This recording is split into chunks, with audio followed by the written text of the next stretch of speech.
CM స్థాయిలో ఉన్నవారు స్వయంగా తమ ఫిర్యాదును తీసుకున్నారంటే ఇక ఆ సమస్య ఖచ్చితంగా పరిష్కారం అయినట్లేనని లబ్ధిదారులు అర్జీదారులు కొండంత భరోసా పెట్టుకుంటారు.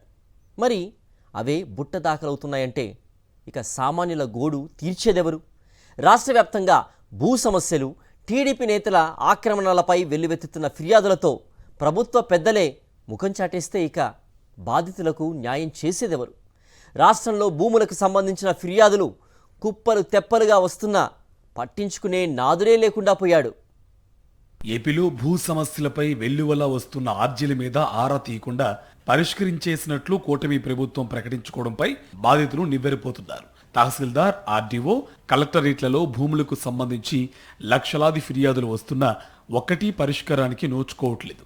భూ సమస్య అంటేనే అధికారులు దాన్నో పెద్ద భూతంగా, సివిల్ పంచాయతీగా చూస్తుండడంతో భూ యజమానులు దిక్కుతోచక దళారుల బారిన పడుతున్నారు. అధికార పార్టీకి చెందిన కొందరు నేతలు బ్రోకర్ల అవతారం ఎత్తి పనులు చేయిస్తామంటూ డబ్బులు వసూలు చేసి తప్పించుకుని తిరుగుతున్నారు. గ్రామ, మండల స్థాయిలో పరిష్కరించే సమస్యలను సైతం రెవెన్యూ అధికారులు పట్టించుకోవడం లేదు. ప్రతి సోమవారం కలెక్టరేట్లు సహా అన్ని కార్యాలయాల్లో జరుగుతున్న గ్రీవెన్స్ డే కేవలం మొక్కుబడి తంతుగా ముగుస్తోంది. అధికారులంతా విందు భోజనానికి వచ్చినట్టు కూర్చొని రసీదులు ఇప్పిస్తున్నారు.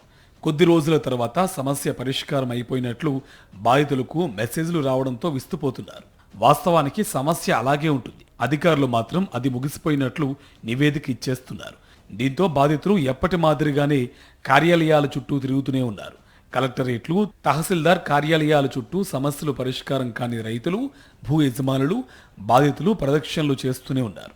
పట్టదారు పేపర్లలో తప్పులు, సర్వే లేదా ఎల్సీఎం నెంబర్లలో తప్పులు, భూమి స్వభావంలో తప్పుల్లాంటి వాటికైతే లెక్కే లేదు. జాయింట్ ఎల్సీఎం సమస్య ఇటీవల తీవ్రం కావడంతో సబ్ డివిజన్ల ద్వారా చక్కదిద్దకుండా సబ్ డివిజన్ చేసుకుంటే చెల్లించాల్సిన మొత్తాన్ని 50 నుంచి 550 రూపాయలకి ప్రభుత్వం పెంచేసింది. డబ్బులు కట్టకపోతే సబ్ డివిజన్ జరగడం లేదు. ఇలా రెవెన్యూలో సమస్యలు కుప్పలు తెప్పలుగా ఉన్నా వాటిని పరిష్కరించడానికి ప్రభుత్వం కనీస ఆలోచన కూడా చేయడం లేదు. ఇక పీజీఆర్ఎస్కు వచ్చే ఫిర్యాదుల్లో 80% భూ సమస్యలకు సంబంధించినవే ఉంటున్నాయి. ఈ విషయాన్ని స్వయంగా సీఎం చంద్రబాబు చాలాసార్లు వెల్లడించారు.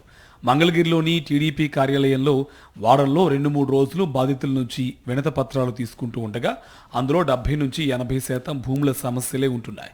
సీఎం చంద్రబాబు, మంత్రి లోకేష్, రెవెన్యూ శాఖ మంత్రి, ఇతర మంత్రులు తీసుకున్న వినతి పత్రాలు సైతం పరిష్కారానికి నోచుకోవట్లేదు.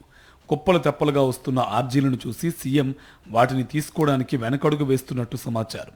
ప్రతి శనివారం పార్టీ కార్యాలయానికి వస్తానని చెప్పి రాకుండా ముఖం చాటేస్తున్నారు. టీడీపీ కూటమి ప్రభుత్వం అధికారంలోకి వచ్చిన నాటి నుంచి ఇప్పటి వరకు దాదాపు 12 లక్షల ఆర్జీలు అందగా అందులో మెజారిటీ రెవెన్యూ శాఖకు సంబంధించినవే. భూముల సమస్యల్లో దాదాపు అన్నింటినీ పరిష్కరించేసినట్లు ఇటీవల రెవెన్యూ శాఖ సమీక్షలో సీఎం చంద్రబాబు ప్రకటించారు. అయితే అంతకుముందు 15 రోజుల క్రితం జరిగిన మంత్రివర్గ సమావేశంలో భూ సమస్యలు పరిష్కారం కావడం లేదని అధికారులపై ఆయన ఆగ్రహం వ్యక్తం చేశారు. చిత్రంగా పక్షం రోజుల్లోనే అవన్నీ పరిష్కారం అయిపోయినట్లు ప్రకటించేశారు.